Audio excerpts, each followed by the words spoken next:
Thanks for reading through the Bible with me one chapter at a time. Today we'll read Luke chapter 12. In the meantime, when so many thousands of people had gathered together that they were trampling one another, he began to say to his disciples first, "Beware of the leaven of the Pharisees, which is hypocrisy. Nothing is covered up that will not be revealed, or hidden that will not be known.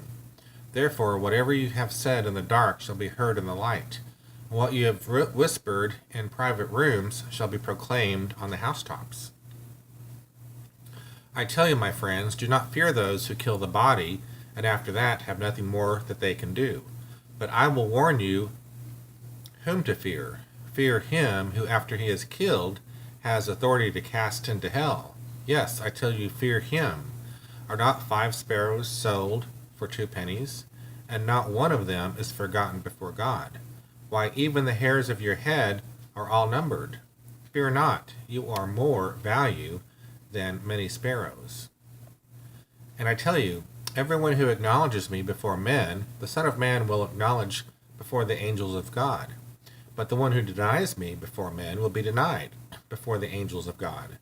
And everyone who speaks a word against the Son of Man will be forgiven, but the one who blasphemes against the Holy Spirit will not be forgiven.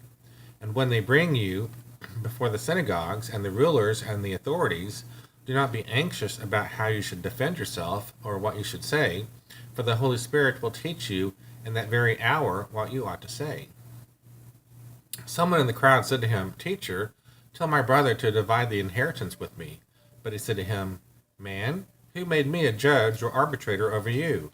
And he said to them, "Take care and be on your guard against all covetousness, for one's life does not consist in the abundance of his possessions." And he told them a parable, saying, "The land of a rich man produced plentifully, and he thought to himself, 'What shall I do? For I have nowhere to store my crops.'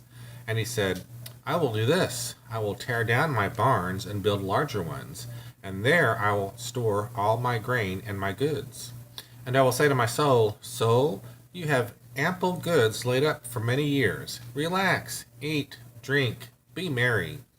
But God said to him, 'Fool, this night your soul is required of you, and the things that you have prepared, whose will they be? So is the one who lays up treasures for himself and is not rich toward God.' And he says to his disciples, 'Therefore I tell you, do not be anxious about your life, what you will eat, nor about your body, what you will put on. For life is more than food, and the body more than clothing. Consider the ravens. They neither sow nor reap. They have neither storehouse nor barn, yet God feeds them. Oh, how much more value are you than the birds? Which of you, by being anxious, can add a single hour to his span of life? If then you are not able to do as small a thing as that, why are you anxious about the rest? Consider the lilies, how they grow. They neither toil nor spin. Yet I tell you, even Solomon in all his glory was not arrayed like one of these. But if God so clothes the grass, which is alive in the field today, and tomorrow is thrown into the oven, how much more will he clothe you, O you of little faith? And do not seek what you are to eat and what you are to drink, nor be worried. For all the nations of the world seek after these things, and your Father knows that you need them. Instead, seek his kingdom, and these things will be added to you. Fear not, little flock, for it is your Father's good pleasure to give you the kingdom. Sell your possessions and give to the needy. Provide yourselves with money bags that do not grow old, with a treasure in the heavens that does not fail, where no thief approaches and no moth destroys. For where your treasure is, there will your heart be also. Stay dressed for action and keep your lamps burning, and be like men who are waiting for their master to come home from the wedding feast, so that they may open the door to him at once when he comes and knocks. Blessed are those servants whom the master finds awake when he comes. Truly I say to you, he will dress himself for service and have them recline at table, and he will come and serve them. If he comes in the second watch or in the third and finds them awake, blessed are those servants. But know this, that if the master of the house had known at what hour the thief was coming, he would not have left his house to be broken into. You must you also must be ready, for the Son of Man is coming at an hour you do not expect. Peter said, Lord, are you telling this parable for us or for all?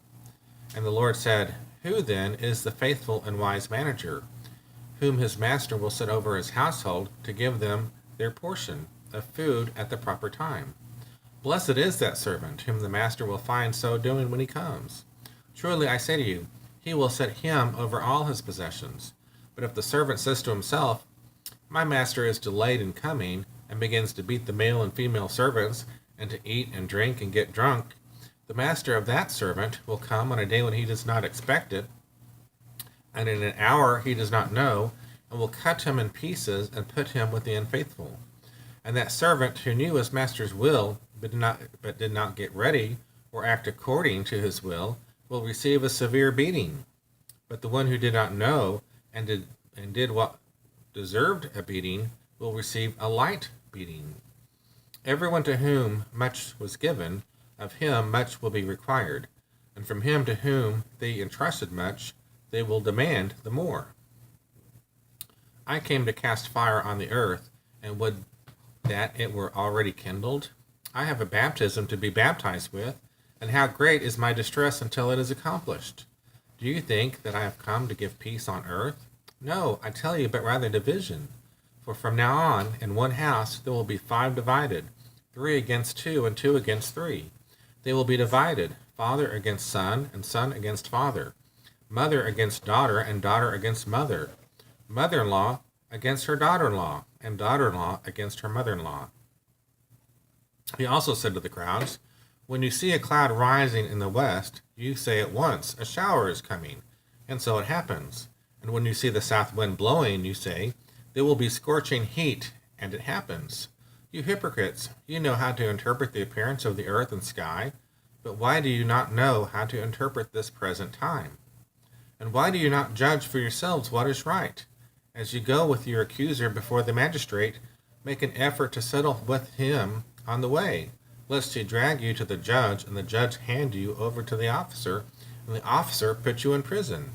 I tell you, you will never get out until you have paid that very last penny.